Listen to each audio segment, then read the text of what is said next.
Baik, sejak jam 8 pagi tadi kami ada bersiaran bersama wartawan Firdaus Azil dan selain wartawan Firdaus Azil, Umar Wati Ramaya juga berada di Putrajaya khas untuk liputan kes rayuan Datuk Seri Najib Tun Razak ini. Baik, untuk jam ini kita akan bersama Firdaus Azil sekali lagi untuk beliau kongsikan apakah perkembangan di sana. Silakan Firdaus.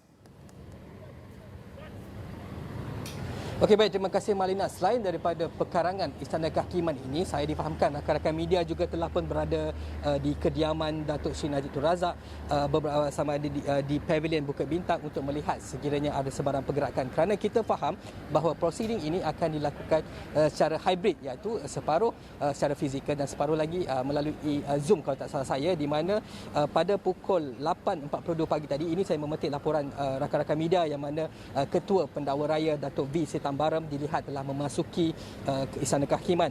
Beliau dan seorang lagi timbalan pendakwa raya iaitu Muhammad Ashraf Adrin Kamarul dilihat memasuki pekarangan Istana Kehakiman melalui pintu belakang. Jadi kalau boleh saya nak kongsikan sedikit, ini adalah pintu utama, ada lagi satu pintu di hadapan sana, maksudnya ada dua pintu untuk memasuki pekarangan istana. Dan juga kalau boleh saya kemaskinikan mengenai keadaan semasa di hadapan Istana Kehakiman, di mana kita telah melihat kehadiran mula melihat penyokong Datuk Seri Najib Tun Razak. Ada di antara mereka yang memakai baju hitam, ada juga yang berpakaian serba ataupun baju Melayu serba putih. Dan saya nak kongsikan sedikit, saya juga telah melihat kalau ini yang belakang saya ni, kalau anda dapat lihat, ini adalah suasana sebenar di Istana Kehakiman, di mana kalau seperti saya sebutkan tadi, ada yang baju Melayu putih dan sebagainya. Dan juga saya melihat kelibat penyokong kuat Datuk Seri Najib Tun Razak iaitu Datuk Loman Adam yang sentiasa berada untuk mengikuti perbicaraan sama ada di peringkat Mahkamah Session, peringkat Mahkamah Tinggi dan kini di peringkat Mahkamah Rayuan. Jadi difahamkan juga rakan tugas juga Umar Wati juga telah berada di dalam untuk mengikuti sekiranya prosiding itu sudah bermula atau tidak. Tapi kita masih menunggu kemaskini daripada Umar, Malina. Belum bermula ya prosidingnya, Firdaus? Belum dapat maklumat lagi? Kita belum dapat maklumat lagi, tetapi kalau macam Umar senyap tu mungkin dah bermula di dalam lah, kerana mungkin beliau sedang fokus. Tapi juga saya nak updatekan mengenai kehadiran penguatkuasa juga semakin bertambah daripada polis diraja Malaysia, daripada Jabatan Pertahanan Awam dan sebagainya, Malina. Baik. Saya difahamkan tadi Firdaus disebut berkenaan dengan penyokong Najib. Adakah kita melihat dalam bilangan yang ramai, kerana kita faham Datuk Seri Najib tidak akan berada di mahkamah. Jadi kehadiran mereka di situ adalah untuk memberi sokongan secara fizikal kerana individu yang disokong ini tidak berada di sana.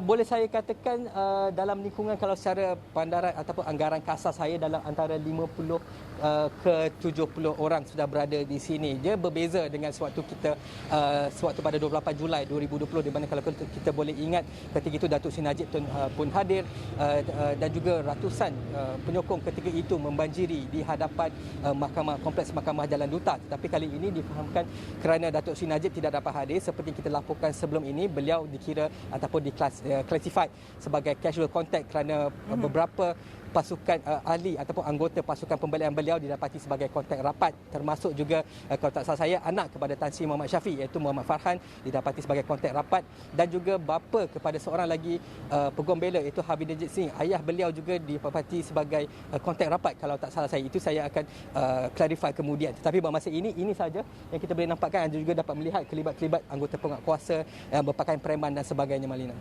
Okey, baik Firdaus Azil, untuk jam ini saya akan lepaskan dulu Firdaus Azil untuk buat liputan. Saya harap segalanya berjalan lancar. Banyak ada, kalau dah dimaklumkan ada kehadiran pegawai polis dan sebagainya, kita mohon semuanya bertenang apabila keputusan diumumkan nanti.